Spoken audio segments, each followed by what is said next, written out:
Adakah di antara teman-teman yang pernah mengikuti sebuah ujian? Oke, kalau sudah pernah mengikuti sebuah ujian, kira-kira teman-teman pernah menemukan seperti soal pilihan ganda, kemudian isian singkat, gitu tidak? Nah, ternyata teman-teman, yang kita hadapi dalam ujian tersebut merupakan salah satu jenis tes yang akan kita bahas bersama dalam pertemuan kali ini. Nah, pertemuan kali ini kita akan membahas sebuah tes objektif dengan pembahasan yang akan kita kupas. Yang pertama adalah pengertian dari tes objektif. Yang kedua, kelebihan dan kekurangan tes objektif. Yang ketiga, syarat-syarat menyusun tes objektif. Yang keempat, tipe-tipe hasil belajar kognitif menurut Bloom. Dan yang terakhir adalah contoh soal sesuai tingkat kognitif. Oke, kita masuk yang pertama, yaitu pengertian tes objektif. Sebelum kita masuk dalam pengertian tes objektif, kita perlu tahu dulu, apa itu tes? Nah, apakah teman-teman udah tahu apa arti dari sebuah tes? Oke, kita bahas bersama. Tes adalah sebuah alat ukur dari seperangkat pertanyaan-pertanyaan yang mempunyai jawaban atau benar. Jadi tes itu merupakan sebuah alat ukurnya ya teman-teman. Selanjutnya, tes itu dibagi menjadi salah satunya yaitu tes objektif, atau tes objektif merupakan bagian dari tes yang mana dikatakan objektif karena pemeriksaannya sendiri sama rata terhadap semua peserta yang mengikuti sebuah tes. Kemudian, tes objektif juga menuntun peserta untuk memilih jawaban yang benar di antara kemungkinan jawaban yang telah disediakan, kemudian memberikan jawaban yang singkat, atau melengkapi pertanyaan atau pernyataan yang belum sempurna.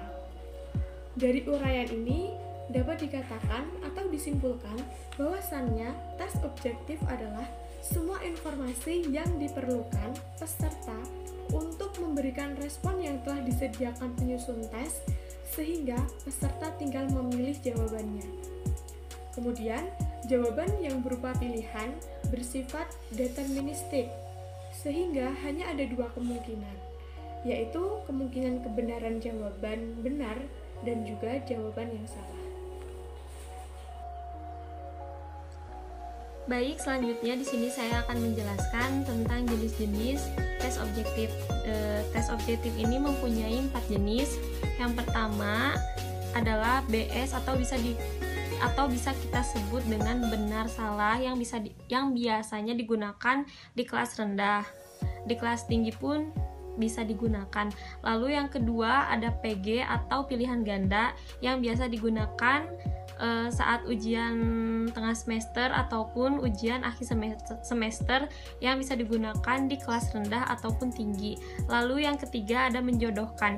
Menjodohkan ini biasanya digunakan di kelas tinggi.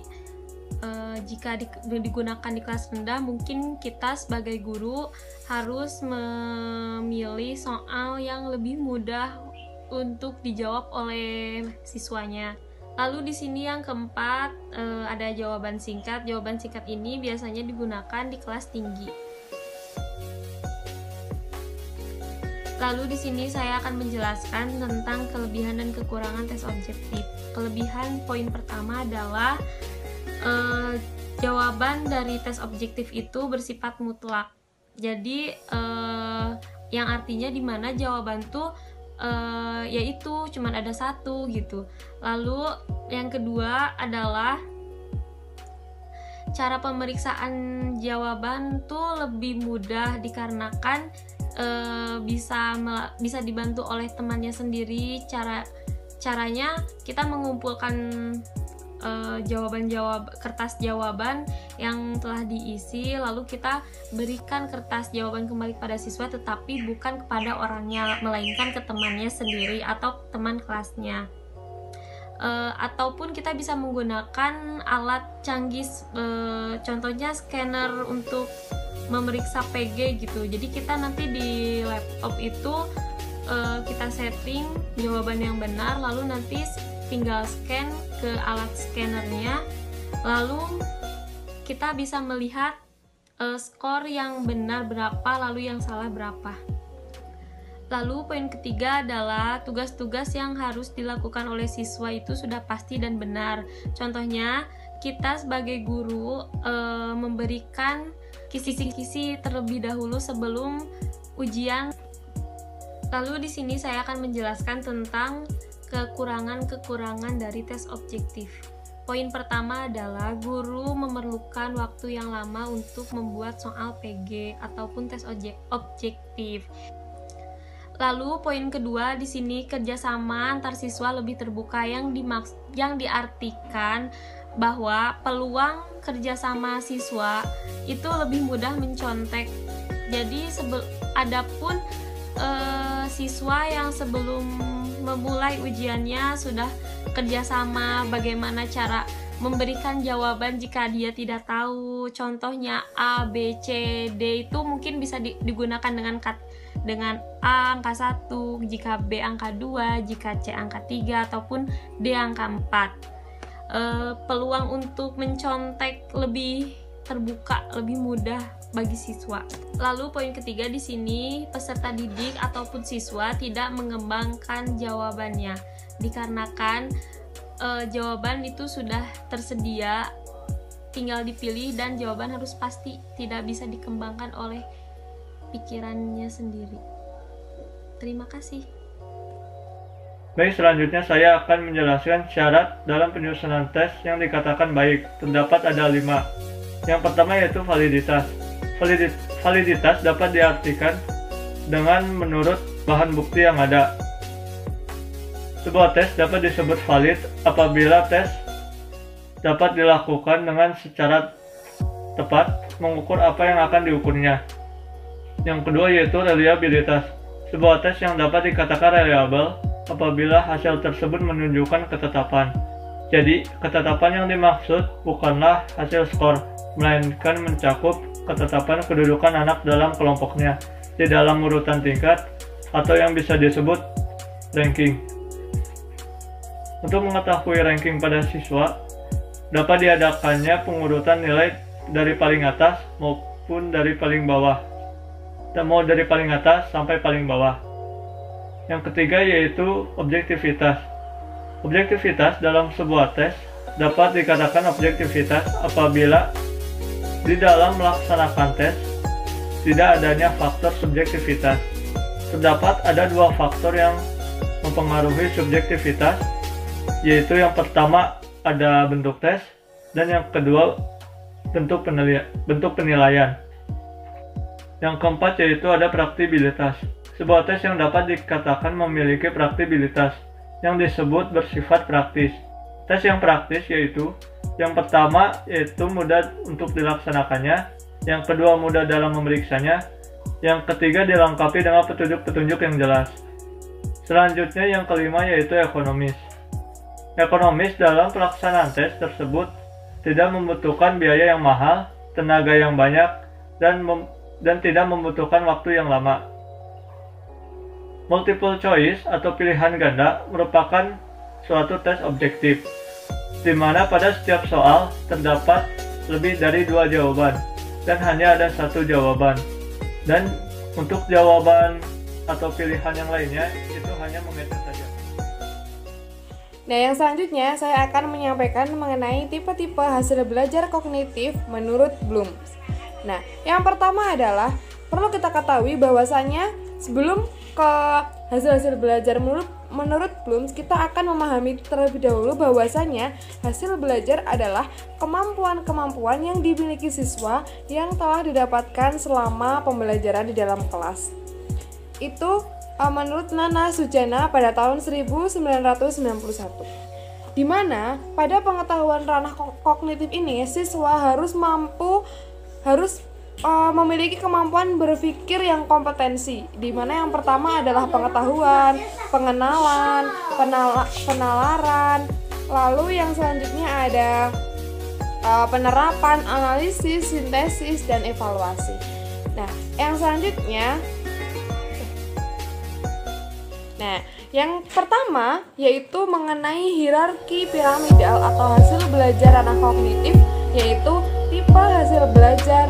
Yang pertama adalah pengetahuan atau knowledge, di mana di sana dapat dikatakan C1. Nah, yang dimaksud dari knowledge ataupun pengetahuan ini dapat diartikan bahwasannya menurut terminologi pengetahuan ini siswa mampu mengetahui paling dasar dari setiap arti dalam kata-kata. Itu yang menurut bahasa. Jadi seorang ataupun siswa bisa dikatakan mempunyai pengetahuan dalam pembelajaran kognitif ketika dia mampu mengetahui setiap arti dalam kata. Nah, yang selanjutnya adalah fakta-fakta atau lepas.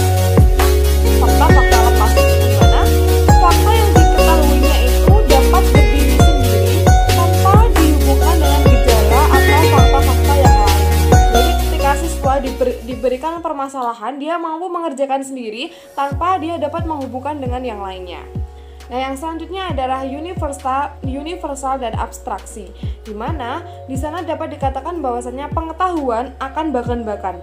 Nah, berarti siswa ketika bisa dikatakan ranah kognitif dalam aspek pengetahuan bisa dikatakan sebagai siswa yang memiliki universal ataupun secara umum dia mampu memahami bahkan-bahkan ataupun pola-pola utama yang dipakai untuk mengorganisasikan fenomena-fenomena yang ada.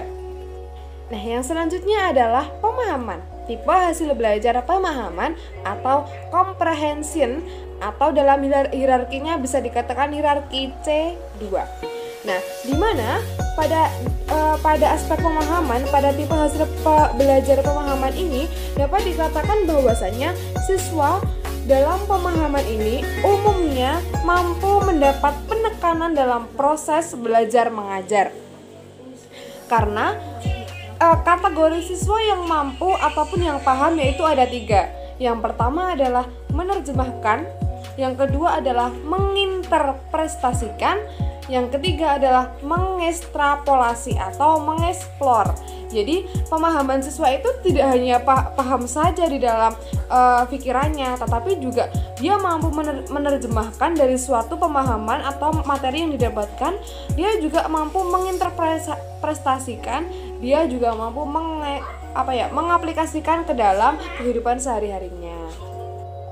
Nah, yang ketiga adalah tipe hasil belajar penerapan, yaitu dalam hierarkinya adalah C3, di mana pada penerapan ini siswa dituntut untuk memiliki kemampuan-kemampuan untuk menyeleksi atau memilih suatu abstraksi tertentu.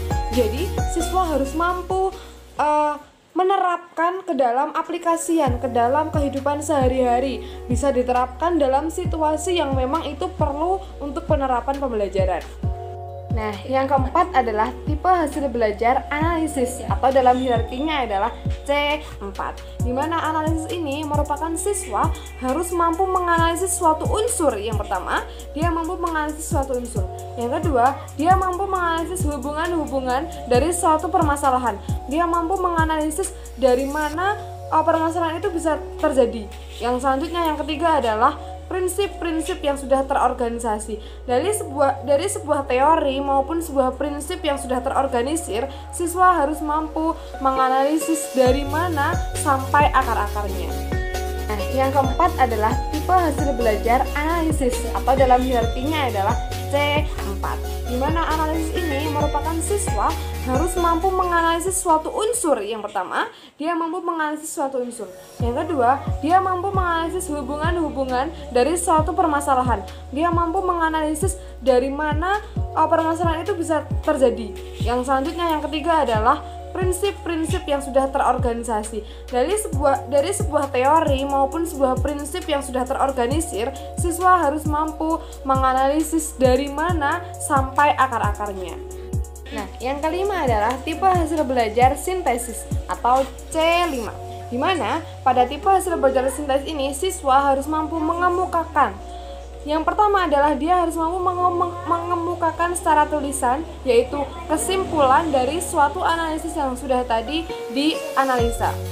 Yang kedua adalah siswa harus mampu merencanakan dan dia juga mampu memekanisme. Nah, yang ketiga yaitu dia harus mampu menghubungkan secara abstrak antara konsep yang sudah ada dengan analisa yang sudah dia dapatkan. Nah, yang selanjutnya adalah tipe hasil belajar penilaian atau C6. Di mana pada hasil belajar penilaian ini siswa ataupun guru harus mampu memutuskan dari suatu nilai yang sudah didapatkan siswa dari segi tujuan, gagasan, cara siswa bekerja, cara menganalisa, cara memecahkan masalah, dan juga guru harus mampu menilai dari metode material yang sudah siswa dapatkan serta kesimpulan dan pemahaman dari siswa. Baik, kita masuk pada pembahasan kelima ya teman-teman, yaitu contoh soal sesuai tingkat kognitif. Seperti yang telah dijelaskan oleh rekan saya Roro, bahwasannya tes objektif memiliki jenis-jenis soal, yaitu ada benar salah, pilihan ganda, menjodohkan, dan juga jawaban singkat. Yang pertama, di sini adalah contoh soal tes objektif benar salah sebanyak 5 butir soal. Kemudian yang kedua adalah jenis soal pilihan ganda. Di sini yang kami tampilkan ada jenis 2 soal pilihan ganda, yaitu pilihan ganda variasi negatif yang maknanya dalam soal itu terdapat pengecoh di belakang pada soal variasi negatif itu ada kata kecuali. Kemudian pada pilihan ganda variasi berganda maksudnya adalah memiliki 2 jawaban. Kemudian yang ketiga adalah contoh soal menjodohkan yang sebanyak 5 butir soal. Dan yang terakhir adalah jawaban singkat dan melengkapi. Jadi peserta diminta untuk memberikan jawaban secara singkat ataupun melengkapi sebanyak 5 butir soal.